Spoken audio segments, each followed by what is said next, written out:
കുഞ്ഞുമാമി മഹാശുണ്ഠി കണ്ണടച്ചു കട്ടിലിന്മേൽ ചെന്നു കിടപ്പായി. കാര്യമാരറിയുന്നു? ഒന്നു നോക്കി പുഞ്ചിരിച്ചു. മാതാമഹി പൂങ്കവിളിലൊന്നു നുള്ളി കുനിഞ്ഞൊരു ചുംബനം നൽകി. ഉണ്ണിയപ്പം പോലെ കവിളൊന്നുകൂടി വീർപ്പിച്ചവൾ കണ്ണു രണ്ടും ചേർത്തടച്ചു മുഖവും മൂടി. കുഞ്ഞുമോളെ എന്തു പറ്റി? മറുപടിയൊന്നുമില്ല. കുഞ്ഞു ശുണ്ഠി തലേണയിൽ കമിഴ്ന്നു വീണു. പുത്തരിയല്ലിത്, വല്ലോരനിഷ്ടമുണ്ടായാൽ വാശിയിത്തിരിയല്ലവൾക്കെന്നതറിയാമാർക്കും. എല്ലാരെയും ശകാരിച്ചു. കൊച്ചിനെ പിണക്കിയവർക്കെല്ലാവർക്കും വല്യമ്മച്ചി താക്കീതു നൽകി. 5 വയസ്സെന്നാൽ അമ്മയെ കൂടാതെ അന്നാ പിഞ്ചു കുഞ്ഞു വസിക്കുന്നു മാതൃഗേഹത്തിൽ. റാണിയാണ വീട്ടിലവൾ, വേറെയൊരു കുഞ്ഞുങ്ങളെ കാണാനില്ല കാലത്തെന്ന കാരണത്താലേ. മാതാമഹി കൊണ്ടുവന്നു വാത്സല്യിച്ചു വളർത്തുന്നു.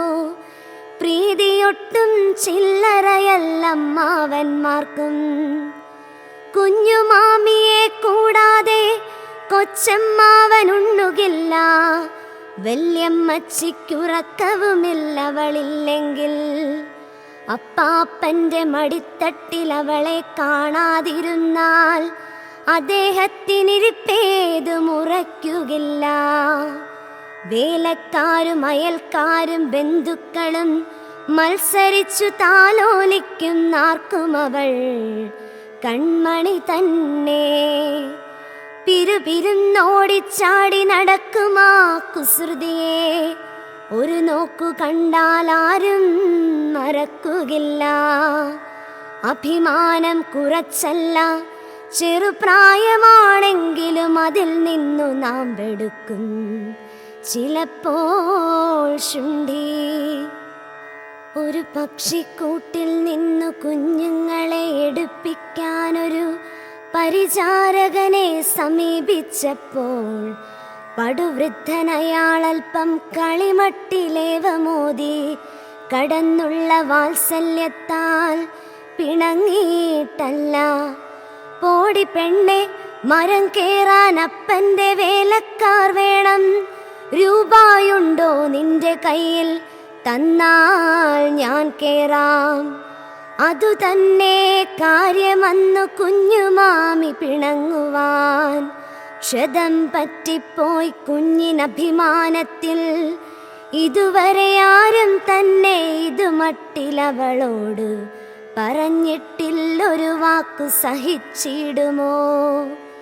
കഥയെല്ലാം അറിഞ്ഞപ്പോൾ വയസ്സനും അയാളുടെ കഥയില്ലായ്മയോർത്തേറ്റം വിഷണ്ണനായി. അടുത്തു ചെന്നയാൾ ഓരോ നല്ല വാക്കു പറയുന്നു. കിടക്കുന്ന പെൺകുഞ്ഞതു ചെവിക്കൊള്ളുന്നു. വല്യമ്മച്ചി വിളിക്കുന്നുണ്ടപ്പാപ്പനും അതുപോലെ. എല്ലാവരും മാറി മാറി വിളിച്ചു നോക്കി. എഴുന്നേൽക്കാൻ ഭാവമില്ല. ശുണ്ഠി മൂലമത്താഴവും കഴിച്ചില്ല. കിടപ്പാണ് സായാഹ്നം തൊട്ടേ. കൊച്ചമ്മാവൻ തൻ ജീവനല്ലേ, അദ്ദേഹം വിളിച്ചാലവൾ നിശ്ചയമായി എഴുന്നേൽക്കുമെന്നവരോർത്തു. വിദ്യാർത്ഥിയാം കൊച്ചച്ഛനീ വർത്തമാനമറിഞ്ഞപ്പോൾ പുസ്തകങ്ങൾ മാറ്റിവെച്ചു പുഞ്ചിരി തൂകി. കുഞ്ഞുമാമി കുഞ്ഞുമാമി എഴുന്നേൽക്കൂ പൊന്നുമോളെ എന്ന വിളിയോടുകൂടി അടുത്തണഞ്ഞു. കൊച്ചച്ഛനിന്നുണ്ണുന്നില്ല. കുഞ്ഞുമാമി വന്നില്ലെങ്കിൽ കൊച്ചു കയ്യിൽ പിടിച്ചൊന്നു വലിച്ചു നോക്കി. മധുരവാക്കുകൾ പലതോതി നോക്കി, ഫലമില്ല. പിടിച്ചെഴുന്നേൽപ്പിച്ചിട്ട് പൊക്കിയെടുത്തു. കൊച്ചച്ഛനും മോളുമേവം നാലുകെട്ടിനടുക്കെത്തി. വച്ചിട്ടുണ്ട് വിഭവങ്ങൾ പതിവ് പോലെ. കൈകൾ നന്നായി കഴുകിച്ചു, വലതുകൈ പിടിച്ചിട്ട കൗതുകമേറുന്ന കൊച്ചു തട്ടത്തിൽ വെച്ചു. തങ്കപ്പൂവും വരകളുമുള്ള കൊച്ചു തട്ടം കണ്ടോ? തങ്കമേ നീ ഒന്നു നോക്കൂ, ചോറുണ്ണൂ മോളെ. ചോറിന്മീതെ കൈയും വെച്ചാണിരിക്കുന്നതെന്നാകിലും വാരിയുണ്ണാൻ വാശി അനുവദിക്കുന്നില്ല. ഉരുളയാക്കിയ ചോറ് ചുണ്ടിൽ തൊട്ടു പിടിച്ചിട്ടും തുറന്നില്ല വായ. ശേഷം കൊച്ചു കാന്താരി. അതിപ്രശാന്തനായുള്ള കൊച്ചച്ഛനു ദേഷ്യം വന്നു. ചൊടിച്ചുകൊണ്ടെഴുന്നേറ്റു ചുറ്റിലും നോക്കി.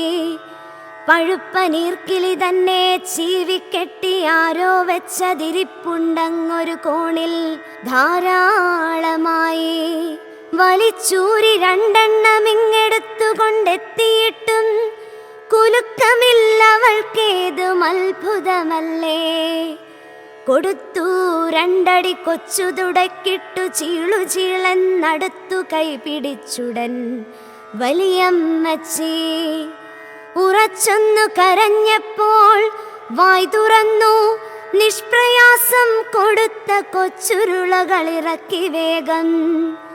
തുറക്കുന്നില്ലെന്നാലും ആ ചെറിയ കണ്ണുകൾ വീണ്ടും ഇറുക്കിച്ചേർത്തടച്ചിട്ടാണിരിപ്പു മൂണും. സ്വരം കേൾപ്പിക്കാതെല്ലാരും ചിരിക്കുന്നുണ്ടപ്പോൾ കണ്ണു തുറക്കുന്നത് അഭിമാനക്ഷയമാവില്ലേ.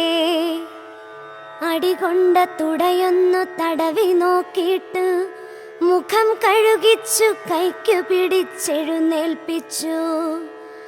അടഞ്ഞു കണ്ണിരുന്നാലും നടക്കാറായി. വാശിക്കാരിക്കടിയുടെ സുഖമെന്തു പറഞ്ഞിടേണ്ടു. എടുത്തു കട്ടിലിൽ വീണ്ടും കിടത്തിയിട്ടു കൊച്ചച്ഛനാ തുടുത്തുള്ള കവിൾത്തടമൊന്നു ചുംബിച്ചു. തടവി നോക്കുന്നു കൊച്ചു തുടകളിലപ്പോൾ കണ്ണീർ തടയുവാൻ കൊച്ചച്ഛനു കഴിയാതായി. കുഞ്ഞുമാമിക്കേങ്ങലടി, കൊച്ചച്ഛനു കണ്ണീർ വൃഷ്ടി, രണ്ടും ചേർന്നു തുലാവർഷ പ്രതീകമായി. ഒന്നു രണ്ടല്ലൊരു 100 ചുംബനങ്ങൾ നൽകി. മുഖത്തെന്നാലെന്തു കൊച്ചച്ഛനു സഹിക്കുന്നില്ല. ഇടയ്ക്കു വന്നപ്പാപ്പനങ്ങെടുത്തു തൻ കുഞ്ഞുമോളെ കുടവയറ്റിന്മേൽ കേറ്റി കിടത്തി തോളിൽ. പിടിച്ചങ്ങു മാറ്റിവിട്ടു കൊച്ചച്ഛനെ, പോയി പാഠം പഠിക്കുക എന്നങ്ങൊരു താക്കീതും നൽകി. ഒന്നാമത്തെ ഈർക്കിൽ പഴമന്നേരത്തെ എങ്ങലടി എന്നുമോർത്താൽ കവിതകൾ ഒഴുകിപ്പോകും. മരിച്ചുള്ള കിടപ്പിലും ആ കരങ്ങൾ ചുംബിച്ചു ഞാൻ. പരത്തിലും ആശ്ലേഷിക്കുമെന്നെ ആ കൈകൾ. മരിച്ചുള്ള കിടപ്പിലും ആ കരങ്ങൾ ചുംബിച്ചു ഞാൻ. പരത്തിലും ആശ്ലേഷിക്കുമെന്നെ ആ കൈകൾ.